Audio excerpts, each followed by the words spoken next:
Assalamualaikum warahmatullahi wabarakatuh. Alhamdulillah wassalatu ala rasulillah. Allahumma salli ala sayyidina Muhammad wa ala ali sayyidina Muhammad. Puji syukur kita terhadap kehadiran Allah Subhanahu wa taala yang telah melimpahkan rahmat dan karunia-Nya sehingga kita bisa melaksanakan kegiatan sehari-hari kita. Dan saya dapat menyelesaikan tugas makalah tentang implementasi nilai-nilai Pancasila dalam penyelenggaraan pemerintahan. Shalawat berangkaikan salam kepada baginda Nabi Muhammad SAW yang telah membawa kita dari zaman jahiliyah sehingga sekarang zaman yang penuh dengan ilmiah. Saya menyadari bahwa dari apa yang nanti saya sampaikan dari makalah presentasi ini memiliki banyak kekurangan, dan saya ingin mendapat dorongan dari teman-teman yang melihat. Selanjutnya saya mengucapkan terima kasih kepada Dr. Budi Abdullah SAG SHMH, Bapak yang telah membimbing kami dalam menyelesaikan semua tugas tentang hukum. Semoga Bapak dan keluarga dikaruniai oleh Allah Subhanahu wa taala. Latar belakang ilmu hukum. Ilmu hukum sebagai disiplin akademis memiliki akar yang dalam sejarah peradaban manusia. Perkembangannya dapat ditelusuri melalui beberapa tahap penting yang mencerminkan evolusi pemikiran dan praktik hukum dari zaman kuno hingga zaman modern. Asal-usul hukum, ilmu hukum berawal dari tradisi peradaban barat yang banyak dipengaruhi oleh pemikiran Yunani dan Romawi. Adapun perkembangan sejarah hukum menunjukkan bahwa hukum tidak dapat dipisahkan dari konteks sosial, politik, dan budaya di mana ia berkembang. Yang ketiga, ada evolusi pemikiran hukum. Evolusi pemikiran hukum adalah pemikiran tentang hukum telah mengalami perubahan signifikan dari masa klasik hingga modern. Yang keempat, ada ilmu hukum di Indonesia. Di Indonesia, perkembangan ilmu hukum dipengaruhi oleh sistem hukum Eropa kontinental serta tradisi lokal. Yang kelima, relevansi ilmu hukum.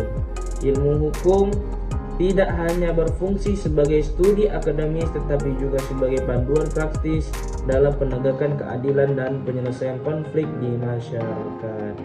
Apa sih tujuan kita mempelajari ilmu hukum ini? Yang pertama, tujuannya agar mengetahui definisi-definisi hukum dan fungsi-fungsinya. Yang kedua, agar tahu bagaimana ruang lingkup hukum. Yang ketiga, mengetahui hukum dengan norma sosial lainnya. Yang keempat, agar kita mengetahui tujuan-tujuan hukum dalam masyarakat. Definisi hukum. Ilmu hukum adalah disiplin ilmu yang mempelajari hukum sebagai objek kajiannya. Ruang lingkup hukum. Ilmu hukum mencakup dua aspek utama. Yang pertama, ilmu normatif, yaitu mempelajari hukum sebagai norma atau kaidah yang mengatur perilaku manusia. Ini termasuk kajian mengenai pengertian hukum dan kaidah-kaidah hukum. Yang kedua, ilmu kenyataan, mempelajari hukum sebagai gejala sosial, termasuk sosiologi hukum, antropologi hukum, psikologi hukum, sejarah hukum, dan perbandingan hukum.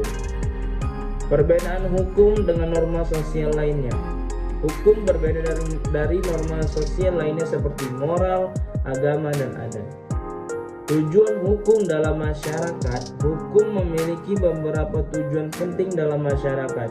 Yang pertama, menjaga keteraturan sosial. Hukum menciptakan ketertiban dan mencegah konflik.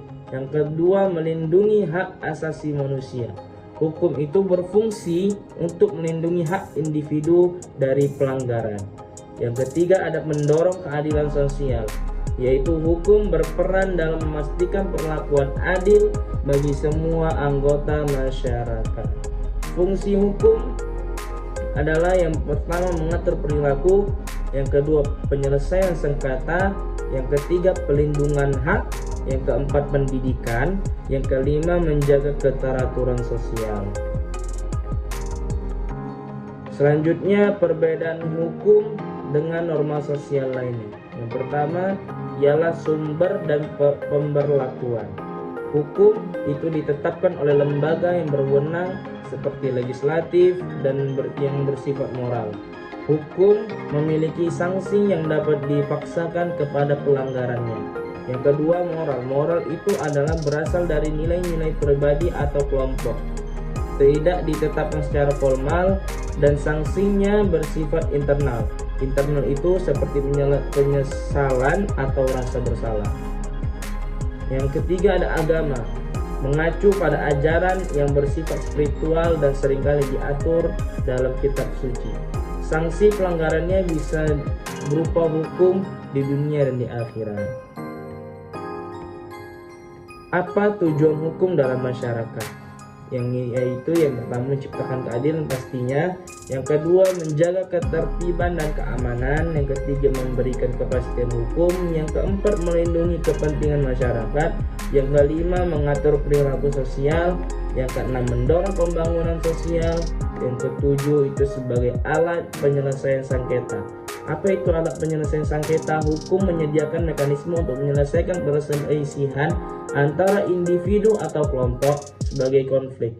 Dapat diselesaikan secara damai melalui proses peradilan atau mediasi.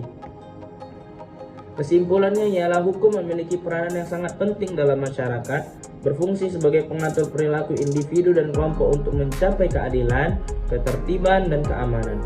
Berikut adalah poin kunci mengenai kesimpulan hukum.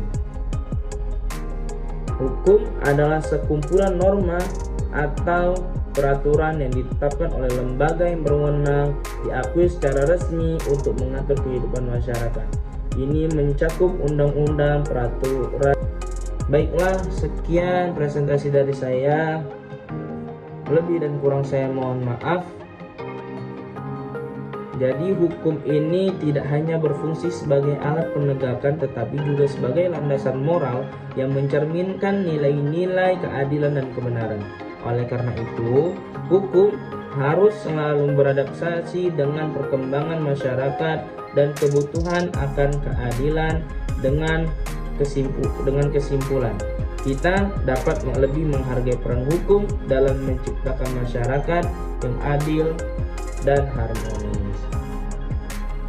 Alhamdulillah telah selesai presentasi dari saya. Semoga apa yang kita dengar menjadi iktibar, menjadi manfaat bagi kita semua. Saya tutup presentasi ini. Wabillahi taufik wal hidayah. Assalamualaikum warahmatullahi wabarakatuh.